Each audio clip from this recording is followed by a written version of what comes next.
Hey everybody, this is Jonathan and Janie, obviously, and we're just here to give a brief update verbally by video instead of trying to write about everything. So we thought we might share what happened last month.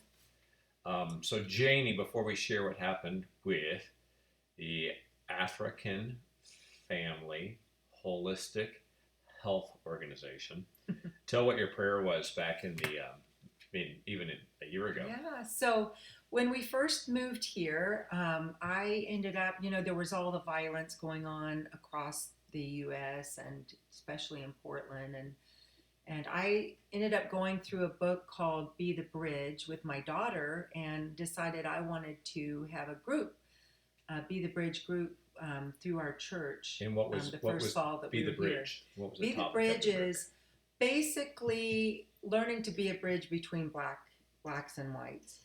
And there were some things that I really liked about the book. And I just remember going through this group with this group, the book, and having lots of good discussions. And at the end, and then last summer, just sitting in my living room and just really praying and literally crying because I want to be a bridge between the blacks in the US and the whites.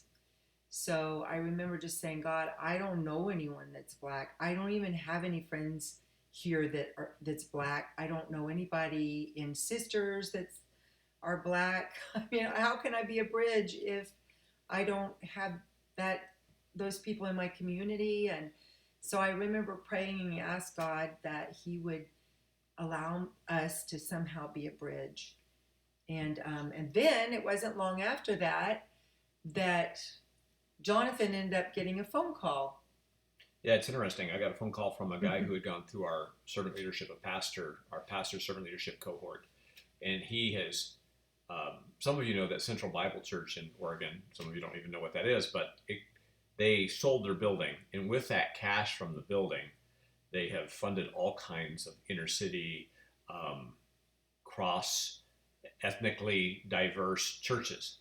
And so they've also been working with nonprofits downtown. So we get a call from this nonprofit called the African Family Holistic Health Association, basically saying, can you come do your servant leadership training with us? And so it's pretty amazing. Janie prays, and then we have this opportunity to go really work with the blacks in Portland. So just last month, what happened is they were going to have us come out and for a retreat. We were going to go to their office building, and we go, that's not okay. A retreat, you have to retreat. You get away from your normal place. So it was really neat. A couple from Good Shepherd, Allison and DJ Van Zanten. I asked them, hey, can we use your home? They're out in the countryside. And then I asked the African Family Health Association, I asked them, hey, do you guys want to come out to the boring countryside? And so that's what we did is we met there at their house and really put this on for them. And it was amazing because these are folks that work with African immigrants that come to the United States. And it is really it's really hard to work with them because everybody that comes has been deeply traumatized and has gone through trauma. So one of the things that was very significant, and I knew it would be, when you teach servant leadership, the big thing, it's interesting, people can be working together for years and not know each other. I mean, not know each other at all. Don't even know each other's stories. And I knew one of the big things for each person that is leading in this group, they come from the Congo. We found out that one of the gentlemen who founded it went through the Rwandan genocide. He was in the Congo at the time, but he watched it Yeah, and he he had was there. experienced it, and so did another guy. Yeah, and so it was unbelievable. But in order to get them to share about that, in order for them to get the people they work with to open up, they have to learn to be a team themselves. And it was so neat this day that we had together. We had all day together out there in the countryside. I said, Janie, can you share your story? So Janie shared her story, and her story is a rather difficult one of growing up and some of the trauma she had. Now, it's nothing compared to a genocide, Yeah. but it moved them to the point that Janie was being honest that suddenly the whole atmosphere of the day changed and they started talking about their trauma. It was amazing. Yeah. They started opening up with one another. And in fact, we got a letter afterwards just saying how when I opened up and shared my story, how everyone at that point opened up. And that was what he, the leader, had really hoped for. So that's exciting. Yeah, it was an amazing time with And them. and they also really remembered Jonathan teaching on the pyramid and the tree, and I think that we've given information about that in the past. If not, the pyramid in the tree is one of the things we start. Almost every organization is shaped like a pyramid, but really, a pyramid is a symbol of death in the desert to an egomaniac pharaoh. Whereas a tree, which is an inverted pyramid, is really when the leaders get down and they push other people up to flourish and to shine and to reproduce, is really the model that servant leadership represents. And so we spend a lot of time talking about that paradigm and how could they as an organization really be a fruit bearing, reproducing tree. And We and just got honestly so excited it was fun. afterwards. They want to do it again, and we've invited them maybe to come to our place. Yeah, we think probably they'll come Um, out here next year for a next couple of year. days and just be able to. It would really be fun. And the place that we ended up having the retreat, were some good friends of ours. Yeah, and that's a fun thing too. Is they're starting a center. They really had a vision to work in the community as a church. It's one thing to draw people to the church, but it's another thing to actually be out there in the community helping people. So they have this vision to go work in Sandy and to start a center, which really would be all about servant leadership on every level. We are so excited about that. So, and that's exciting to see that. So we're DJ and Allison, you can be praying for the Van Zantons as they get this going, but it's really was fun for them to be able to see just the impact that these trainings have on people, and to have them there with us and to be a part of the training. That was a blast. So that reminds me, we pray and then we see some answers. One thing that Janie and I were praying to, I don't know if I shared this, but the King Saul syndrome, some people translated it into a language called Tamil. And Tamil was a southern India and Sri Lanka language. And it's one thing to have the book translated, I'm happy for that, but changing somebody's mind about servant leadership and what it really means to be a godly, Christ-honoring, biblical servant leader, which is a total paradigm shift, even for Christians. To have that, to read it and to have your mind change doesn't change your actions, because there's a whole culture that produces the King Saul on top, control, lead out of fear leaders. And they really need to be in small groups, and they need to go through transformation as a community. So we prayed. We don't know anybody, nobody in Sri Lanka. So we prayed one night. I haven't even really learned very much about Yeah, we Sri started Lanka. looking down the line, but we We prayed. knew it was a country. We prayed because it was translated that we'd have an opportunity to go and to work with somebody in Sri Lanka. Literally the next day, my brother-in-law and my sister called and said, hey, there's this couple from Germany. They really want us to come and train some leaders. But when they started describing it, it's like, no, this is for you guys to go do. And I said, well, that sounds like fun. Where are they? Sri Lanka. So Sri Lanka, some of you know, has been going through an economic crisis like none other right now. And so that opportunity is coming up. So pray for timing on that, to go with this couple that is doing leadership training in the church in Sri Lanka. So that's definitely was of his hand. You pray and you see the answer. That reminds us, we also had a young people's retreat, so young leaders, and we partnered with some leaders from Cornerstone Church and from Sisters Community Church right here in our town, and that was amazing. We decided to bring them together, and because we really have a heart for young people. We love high schoolers and young adults to come out and have retreats, and there's a narrative out there that's broken but largely true when it talks about, hey, it's all about power and keeping other people down. That's like the narrative that is postmodern, but people see that in companies, they see that in church, they see it's about control, leaders controlling people, and they start saying that's the way everybody is. And when they come into the church and they see it there, It's like they're done. The worst. Because again, it's a narrative that is not the only narrative, and it's certainly not, but it's a strong one, and it convinces people that it is, hey, it's all about overthrowing those who are in power. Well, if you have servant leadership, guess what? You have no desire to overthrow those in power because they're actually empowering their people. And they love their leadership because their leadership is helping them become what they're meant to be. So that's why bringing these young people and showing them that's what Christ teaches. You don't have a leadership that is like tyranny that you're trying to overthrow and get out from under because it serves the people. So anyway, we had them come out. But what was fun is there were a couple of girls who are twins that we really wanted to have come out from the Gresham side. Yeah. In fact, they were the ones that we started this idea with. We were like, we need to have them out here. Let's have a retreat with both sisters and over there in Gresham. And so we invited them and we said, hey, what dates work for you? They gave us some dates. And so we set it in stone, and all the people and sisters are excited. The people in Gresham are happy. And these two girls go, we have two volleyball games, a tournament that day. Okay, well, they're 5'11". What coach lets girls go from a tournament on Saturday? So, like, we were crushed. But after I just said, we've got to pray this down.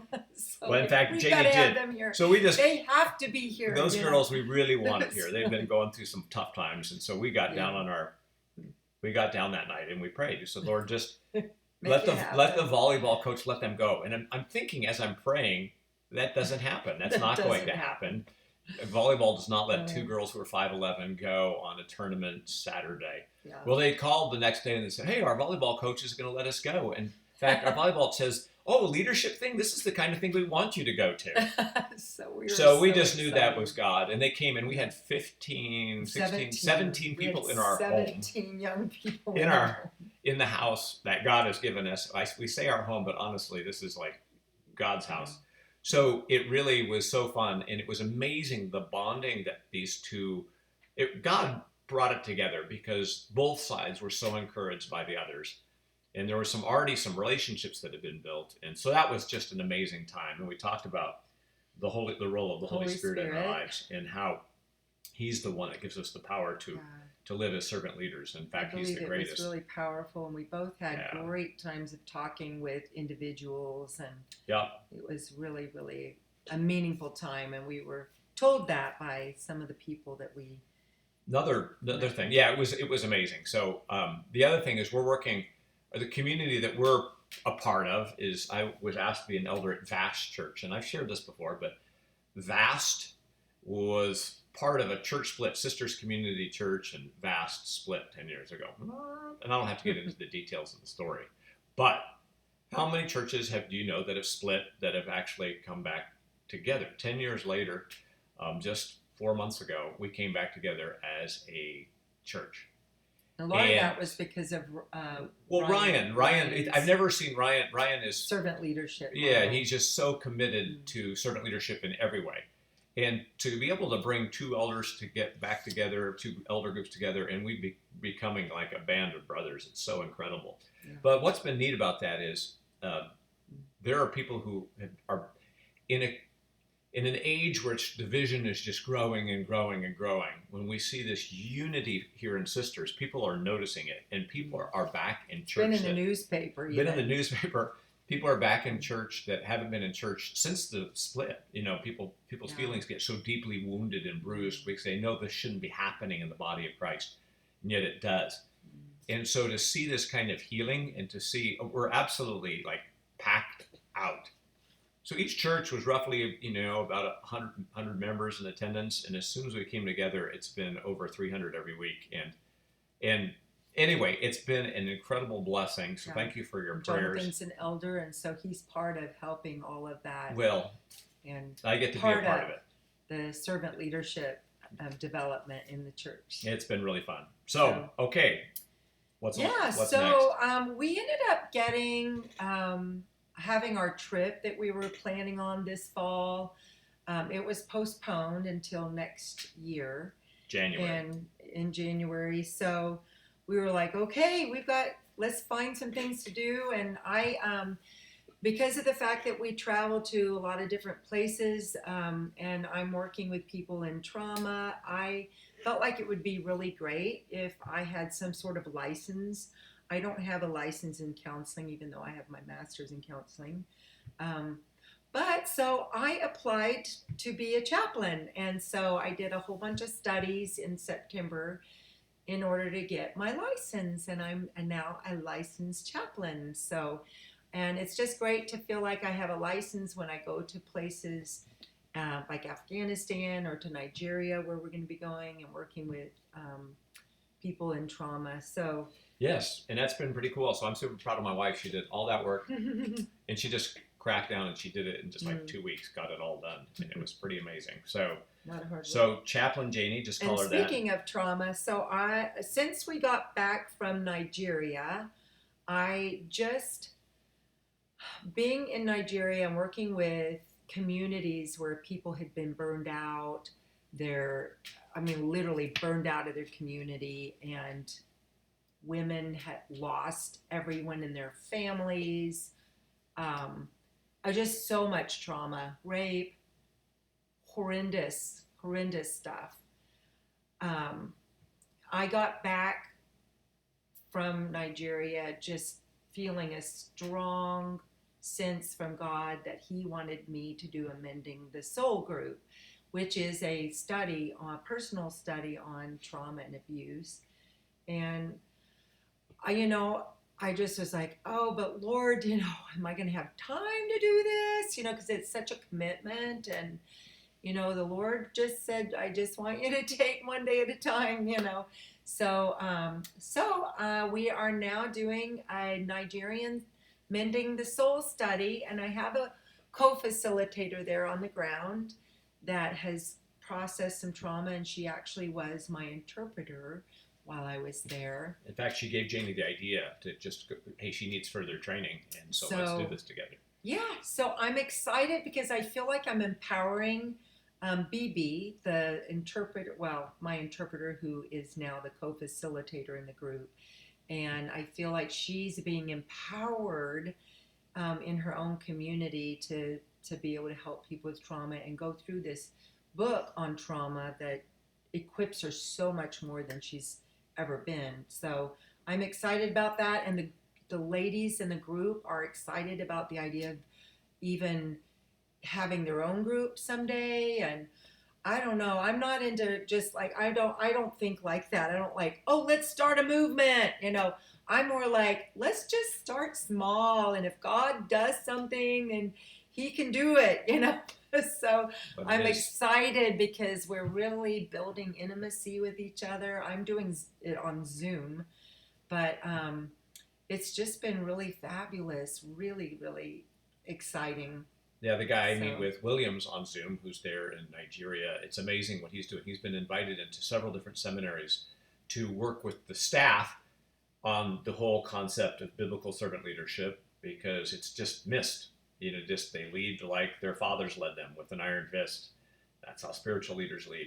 And it's like when they hear the message, they want to change, but they don't know how. So he's been going in and working with small groups. And these groups, these instructors and faculty at the seminaries are then going to work with groups of students. And these seminaries have decided they want it from the top down, servant leadership taught to their students, because it's the biggest piece they're missing when they graduate. They get out with this knowledge, which is power, then they use the power to climb up on top rather than to really serve others. Yeah. So that's been very fun. It's been a really powerful thing. He's been amazing. He's been amazing because he's getting invited everywhere. Mm-hmm. He was invited to speak at a revival meeting, and there were 2,000 people there for four days, and spoke. He framed it around the gospel, which is Jesus coming down to see us lifted up, which is servant leadership, and then talked about servant leadership in the church, in the home, which is probably the most, he says, that's where the men lean forward and listen. When men are told that it's not your job to rule with an iron fist, it's your job as a steward. She's not technically yours, your wife. Your kids technically aren't yours, they're God's. And He gives them to you, like the talents, and then you have to present them back. What did you do with them? That is the image, that's the model, that's the picture that God gives us. And so when He teaches that, it's like, nobody's ever thought about that in Nigeria, that I've been given this investment and I have to return it back Most people here have to our never. stewards. Yeah. So anyway, it was very powerful. He was very encouraged. He's probably we met last week and we were supposed to meet for an hour a week, but we usually meet for 2. And you can pray for them. They're going through some transition in leadership in the organization he works for. So pray for Williams and that organization. Yeah. So and in the in between time, we've had some different missionaries really needing rest. A young girl that sadly had been in Africa and needed to come home, and it was such a very sudden thing, and working through some medical problems. So she came and stayed with us for a week, and then we also had some other missionaries come and stay that are working in the Congo. They're in fact the Mending the Soul the authors. So yeah, and he's a theologian. She's a counselor, and they wrote Mending the Soul together, and it's really an amazing book. If you have experienced trauma or know anybody that has, or any kind of abuse, this is an amazing series to go through in groups, small groups. So anyway, they were here, and we've become friends with them, and they really want to partner because they see how servant leadership really helps their leaders see that it's about working with the victims, the traumatized ones, and not about working with the rich and the powerful. It's both. But when we forget the heart of Christ, then we've really forgotten everything. So it was really a joy to have them. So anyway, so upcoming that we'll need prayer for, and we'll write our prayer requests. Yeah, you can read them in that letter. Hoping to be able to head to Nigeria again in the spring, and Thailand in Thailand January. with several groups that are going to come together and learn some servant leadership. And Jonathan's going to be training some local pastors in servant leadership there. And Janie is probably going to be asked to come in and do some trauma training for some folks that are ministering in Afghanistan. And we're praying that the door will open up again to go back in and train Taliban leaders, so pray for us. They've actually, our group has said that they really would love for us to come back to Afghanistan, so that's still on the horizon. Things have been crazy right now, and obviously so, but we want to thank you for your many prayers, and thank you for this update. And there's a list of prayer requests at the end of that letter that you just clicked on this video at the bottom of that. So please be praying for us. We are so grateful for you. We are so thankful for the things that God is doing. We're super excited, and we are looking forward to what He has. So thanks for your prayers. Very, very thankful. We love you much, and please write us. Tell us how to be praying for you. Thank you.